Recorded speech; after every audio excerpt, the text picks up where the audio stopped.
Manchester City have had extraordinary success since being taken over by the City Football Group in 2008, and they have well and truly become the dominant force in the English game over these last 2 seasons under Pep Guardiola. One thing we're yet to really see at the Etihad though, and the citizens certainly aren't alone in this, in terms of the Premier League's top clubs, is a tangible route from the youth team setup into the first team. Phil Foden is the only one to really do it in recent times, and the 19-year-old has made 36 appearances for his boyhood club to date. That's not to say Man City aren't producing quality footballers though, the talent has certainly been there since the club constructed probably the finest youth and training facilities on the planet. It is a bit of a catch-22 situation for Pep Guardiola. Develop these players in their own team and they will inevitably drop points and most likely be less successful in the short term. Don't play them and they will inevitably want to leave. We made this video since I think a lot of people aren't aware of some of the players to have come out of Man City's academy in recent times, and as such, we've tried to focus on only more recent graduates. Here are 7 incredible academy players Man City have let go. Denis Suarez. We didn't see much of Denis Suarez on loan at Arsenal last season, just 6 appearances in fact, but the 25-year-old midfielder is a talent. Unfortunately for him, there are few teams with more competitive midfields than Barcelona, and that is the club he left Man City to join in 2013. Suarez had played just 2 games for Man City, both in the League Cup, when Barca bought him for around £1.5 million at the age of 19.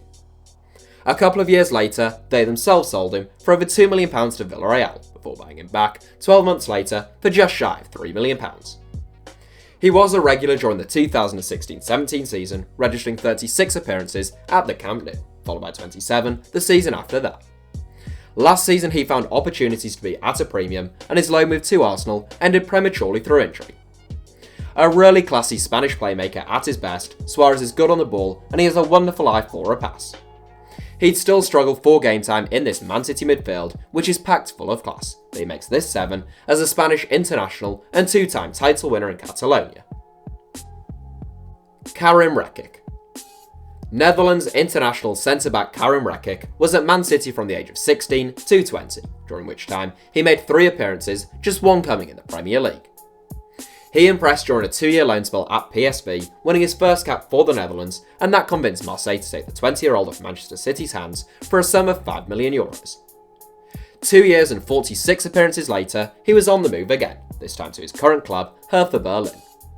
Still only 24, Rekic has plenty of room to improve, as he often looks a little rash and hot-headed. The fundamentals are there though, he's a strong tackler, a formidable man marker, and a good athlete. If he can cut out the silliness and iron out some of the deficiencies in his game, he'll be a very good centre-back. Jadon Denayer. We're sticking with centre-backs in 5th, and Jadon Denayer was long considered one of Man City's brightest young graduates. A much more level-headed character, Denayer is quick, strong, alert, good on the ball, and a force in the tackle. His first loan spell away from the Etihad at Celtic as a teenager was a roaring success, and Celtic were desperate to sign the Belgian, but Man City had other ideas. He was sent on loan to Galatasaray the following season, then Sunderland, and then Galatasaray again. In truth, those 3 loan moves probably weren't ideal for Denayer's development, and more settled surroundings probably would have done him a world of good. Manchester City decided that he no longer had a future at the club last summer, but Denayer still enough pedigree and reputation for Lyon to sign him up for €6.5 million. He had an excellent debut campaign, and don't be surprised to see the 23-year-old make a big money return to the Premier League one day.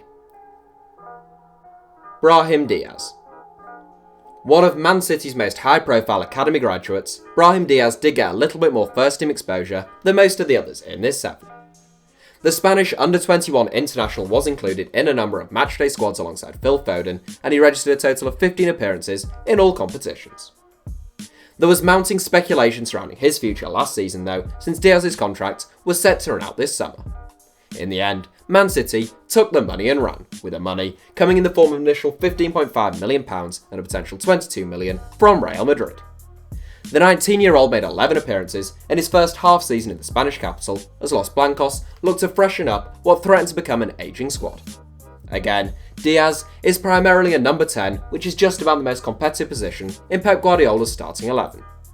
He does have enormous potential though, and should Real come to sell him, Man City will pocket a 15% sell-on fee, or 40% if he were to join Manchester United. David Brooks. It's a little known fact, since David Brooks made his name with Sheffield United, that he actually began his footballing education at Man City. The Warrington-born Welsh international joined the Manchester City Academy at the age of 7, but he left on a free for Sheffield United 10 years later. With a slight frame and a real baby face, it took Brooks until the 2017-18 season to get regular game time with the Blades. When it came though, his talent was there for all to see, and Eddie Howe brought him to Bournemouth for £10 million with just a single season of football under his belt. That now looks a bargain. The 21-year-old had a fine debut campaign on the South Coast, scoring 7 goals and making 5 assists from 27 starts in the Premier League, an output which saw him nominated for the PFA Young Player of the Year award. Brooks can play either through the middle or wide on the right, positions where Man City are drowning in quality, but he's still a fantastic little footballer who you'd imagine would get opportunities when Guardiola rotated his squad were at the Etihad now. Rony Lopez. Brazilian-born Portuguese international Rony Lopez was part of the youth setup at Man City from the age of 15 to 19, during which time he made 5 appearances and became the club's youngest ever goalscorer just 9 days after his 17th birthday. Quick, direct and diminutive, Lopez can play out wide on either flank or through the middle. He left the Etihad to join Monaco for £9 million in 2015, and after a break season on loan with Lille, he was sensational for his parent club in the 2017-18 season. He scored 17 goals and was called up to the Portugal squad as rumours emerged of a transfer to Lazio or a potential return to the Etihad. Neither materialised, and Lopez has had a really difficult follow-up campaign. He needs a good pre-season under his belt and to come back in a big way next season, but there's no doubt that he has the tools to be a top-class player, and he's still only 23. The honourable mentions. As I said in the intro, I tried to go with recent academy graduates since they were a bit more relevant to the theme of the video. If you go back a little bit further though, Man City also let Leicester City's title-winning number 1 Kasper Schmeichel, England's 2018 World Cup star Kieran Trippier, and injury-prone Liverpool striker Daniel Sturridge depart having all come through their youth ranks, although Sturridge's decision to leave was more down to him than the club. We could also mention dependable Burnley centre-back Ben Mee, who took the same route from the Man City youth team to the Burnley first team as Trippier, and is unlucky not to be capped by England himself. In terms of more recent departures, £13.5 million Southampton signing Angus Gunn may be the outstanding candidate, although the citizens certainly made the Saints pay to take the young goalkeeper off their hands. Right, I'd be surprised if you don't already know who it is, but here is your top spot. Jadon Sancho. Whilst all 7 of the players featured in this video are incredibly talented, Jadon Sancho is the one who you look at and say he would probably stand a chance of starting for Man City were he at the club right now. That is some praise when you think that the club have the likes of Raheem Sterling, Leroy Sané, Riyad Mahrez and Bernardo Silva all as options in wide areas. Sancho is such a natural talent though. He's fearless, full of tricks and crucially, he has no lack of end products. As a fan, you can't put a price on a footballer who makes you sit up and expect something to happen every time they get on the ball. As a club, apparently you can, with Borussia Dortmund demanding £100 million for the 19-year-old who they signed from Man City for just £8 million 2 years ago. Sancho was very highly thought of at the Etihad, but he wanted first-team football at 17 and Pep Guardiola couldn't grant it. Borussia Dortmund could, and after a season bedding in, he was majestic last season.